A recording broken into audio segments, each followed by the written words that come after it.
لیکن انتہائی تکلیف دہ بات سامنے یہ آئی جب پتہ چلا کہ چائنا میں ایسی فیکٹریاں موجود ہیں جو سور کی ہڈیوں کو کاٹ کر ان کو کارآمد بنانے کے لیے وہ تسبیح بناتے ہیں. خنزیر کی ہڈی سے وہ تسبیح بناتے ہیں اور پھر اسے ہول سیل کرتے ہیں سعودی عرب میں، سعودی عرب کی منڈی میں.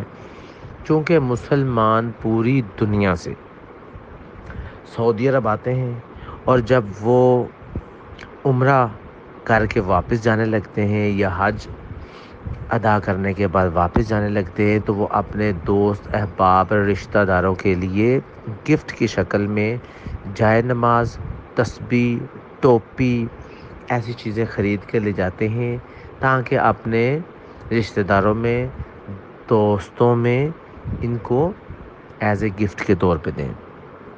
لیکن ہم مسلمان اس بات سے بالکل ناواقف ہیں کہ وہ تسبیح کس چیز سے بنی ہوئی ہے. اب جب یہ بات ہم پر واضح ہو چکی ہے اور ہم اپنی آنکھوں سے اس ویڈیو کو دیکھ چکے ہیں تو ہم پر ایک بات تو لازم ہے کہ اس کو زیادہ سے زیادہ شیئر کریں تاکہ سعودی گورنمنٹ اس بات کا نوٹس لے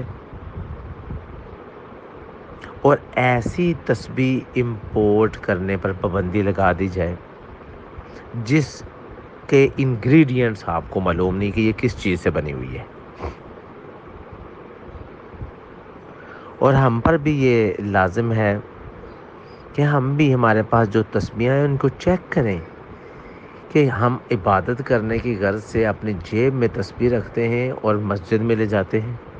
کیا ہم وہی سور کی ہڈی کی بنی ہوئی تسبیح تو نہیں استعمال کریں؟